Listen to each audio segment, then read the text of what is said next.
La coupe. Lycès m'a vu arriver, seulement vêtu d'une exomie succincte car les journées sont accablantes. Il a voulu mouler mon sein qui restait à découvert. Il a pris de l'argile pétrie dans l'eau fraîche et légère. Quand il l'a serré sur ma peau, j'ai pensé défaillir tant cette terre était froide. De mon sein moulé, il a fait une coupe, arrondie et ombiliquée. Il l'a mise sécher au soleil et l'a peinte de pourpre et d'ocre en pressant des fleurs tout autour. Puis nous sommes allés jusqu'à la fontaine qui est consacrée aux nymphes et nous avons jeté la coupe dans le courant avec des tiges de giroflées.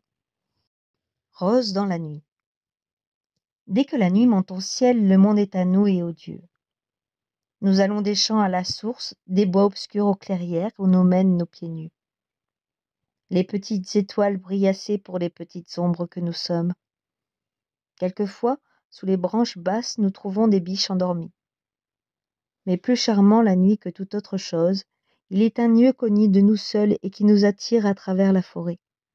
Un buisson de roses mystérieuses. Car rien n'est divin sur la terre à l'égal du parfum des roses dans la nuit.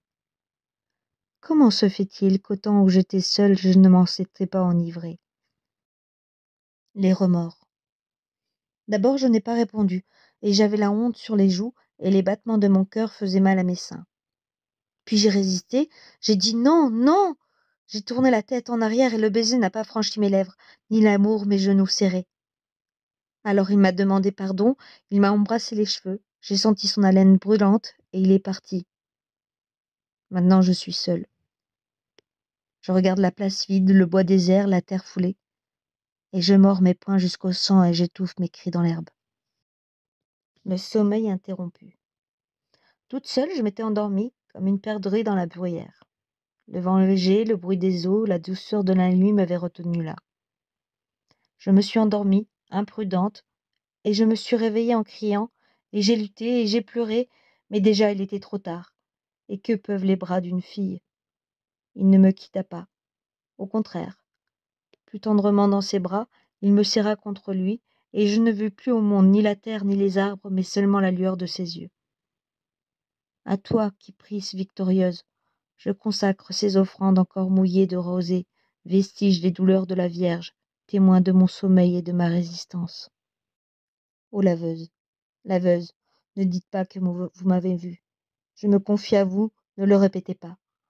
Entre ma tunique et mes seins, je vous apporte quelque chose. Je suis comme une petite poule effrayée. Je ne sais pas si j'oserais vous dire. Mon peur bat comme si je mourais. C'est un voile que je vous apporte. Un voile et les rubans de mes jambes. Vous voyez, il y a du sang. Par l'Apollon, c'est malgré moi. Je me suis bien défendue, mais l'homme qui aime est plus fort que nous. Lavez-les bien. N'épargnez ni le sel ni la craie. Je mettrai 4 oboles pour vous au pied de l'Aphrodite, et même un drachme d'argent. Chanson. Quand il est revenu, je me suis caché la figure avec les 2 mains. Il m'a dit « Ne crains rien. Qui a vu notre baiser? Qui nous a vus? La nuit et la lune, et les étoiles, et la première aube ?» La lune s'émirait au lac et l'a dit à l'eau sous les saules.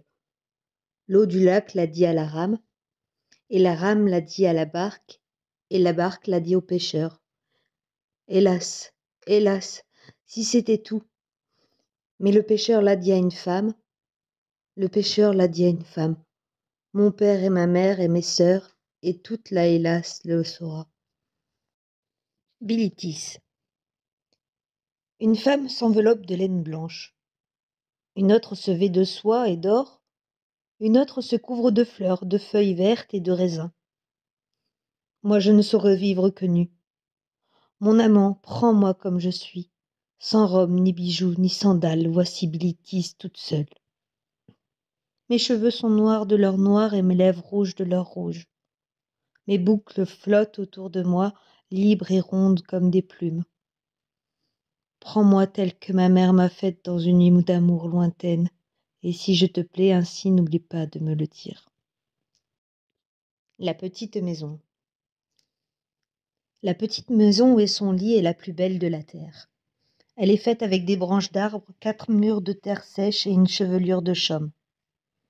Je l'aime car nous y couchons depuis que les nuits sont fraîches. Et plus les nuits sont fraîches, plus elles sont longues aussi. Au jour levant, je me sens enfin lassée. Le matelas est sur le sol. 2 couvertures de laine noire enferment nos corps qui se réchauffent. Sa poitrine refoule mes seins, mon cœur bat. Il m'étreint si fort qu'il me brisera, pauvre petite fille que je suis. Mais dès qu'il est en moi, je ne sais plus rien du monde, et on me couperait les 4 membres sans me réveiller de ma joie.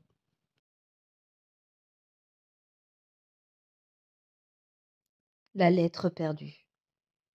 Hélas sur moi, j'ai perdu sa lettre. Je l'avais mise entre ma peau et mon strophion, sous la chaleur de mon sein. J'ai couru, elle sera tombée. Je vais retourner sur mes pas.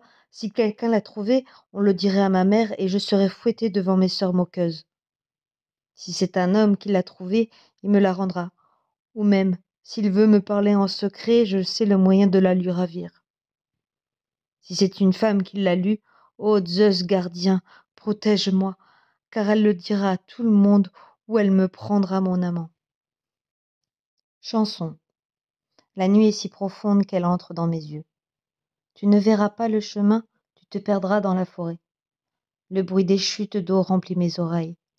Tu n'entendrais pas la voix de ton amant, même s'il était à 20 pas. L'odeur des fleurs est si forte que je défaille et vais tomber. Tu ne le sentirais pas s'il croisait ton passage. Ah, il est bien loin d'ici, de l'autre côté de la montagne, mais je le vois et je l'entends et je le sens comme s'il me touchait. Le serment.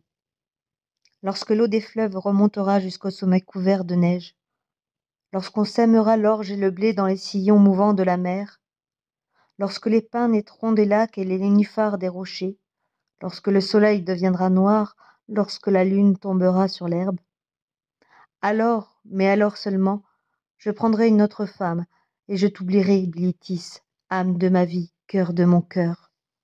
Et il me l'a dit, il me l'a dit. Que m'importe le reste du monde? Où es-tu, bonheur insensé, qui te compare à mon bonheur? La nuit. C'est moi maintenant qui le recherche. Chaque nuit, très doucement, je quitte la maison et je vais par une longue route jusqu'à sa prairie le regarder dormir. Quelquefois je reste longtemps sans parler, heureuse de le voir seulement, et j'approche mes lèvres des siennes pour ne baiser que son haleine. Puis tout à coup je m'étends sur lui.